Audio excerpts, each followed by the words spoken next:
Hello, it's Monday, June the 15th. Word for you today, our devotional. Money, how you get it and how you give it. First Chronicles chapter 29, verse 14. It says, "But who am I?" And this is King David who's speaking here. "But who am I and who are my people, that we should be able to give as generously as this? Everything comes from you." He's talking to God. "Everything comes from you, God, and we have given you only what comes from your hand." King David was incredibly rich, and he wanted to build a temple for God. But God said, no, your son will be the one to build the temple. So if you find out you're not going to build the temple, you're still going to help fund it? Well, he had a desire to build the temple. He wanted to see the temple built, and he realized that everything he had came from God. And so David could have been angry, could have been resentful, but no, he gave vast amounts of money. In 1 Chronicles chapter 29, the verses before that tells us that David gave 3,000 talents of gold. Well, how much is that? That's 225,000 tons. 225,000 tons of gold. Can you imagine? And he also gave 7,000 talents of silver. That amounts to 525,000 tons of silver. I'm thinking 1 ton, isn't that enough? But it was just absolutely incredible. David was incredibly rich, and in doing that, he could have been very self-absorbed. Not how do you spend that much? I don't know, but he could have been wanting to hang on to it.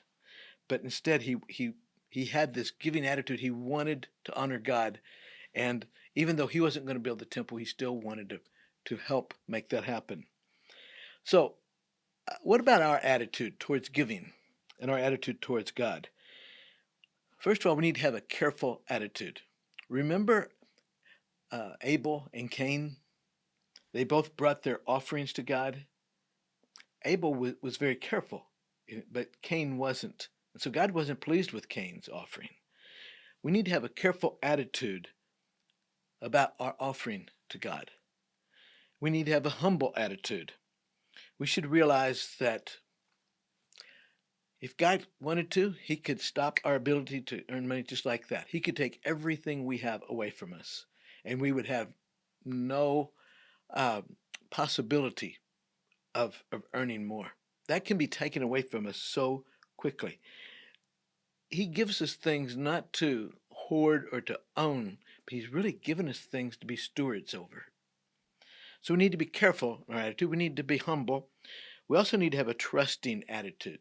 Sometimes God blesses us with something, and boy, if I give this to the church, or I give this to a ministry, or to God, what if I need it later?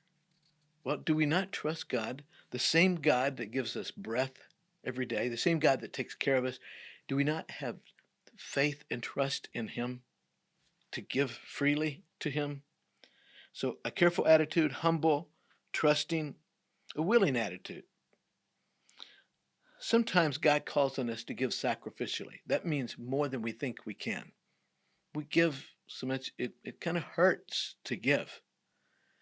Well, where does that desire come from? It comes from God. And the same God that would call us to do that is the same God that will provide for our needs. We cannot outgive God. It's impossible.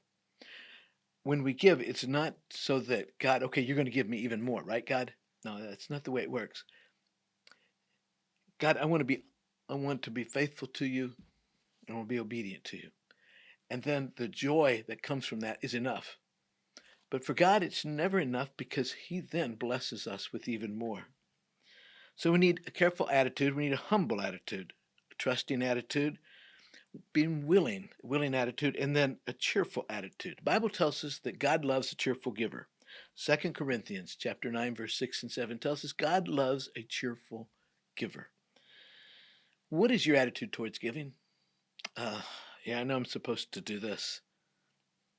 Or, we're grateful that we can. Are you grateful that you can give back to God in honor to him and worship him? Give back to him just a portion of what he's given you? Or are you, man, I got to give this up. Which is your attitude? Paul and his wife Liz had been married for many years. For some days, he had felt like he was being ignored by his wife, and so eventually he asked her and talked to her what he perceived as the problem.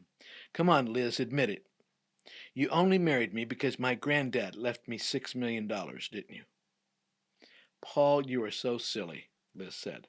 I wouldn't care any less who gave it to you. Ah,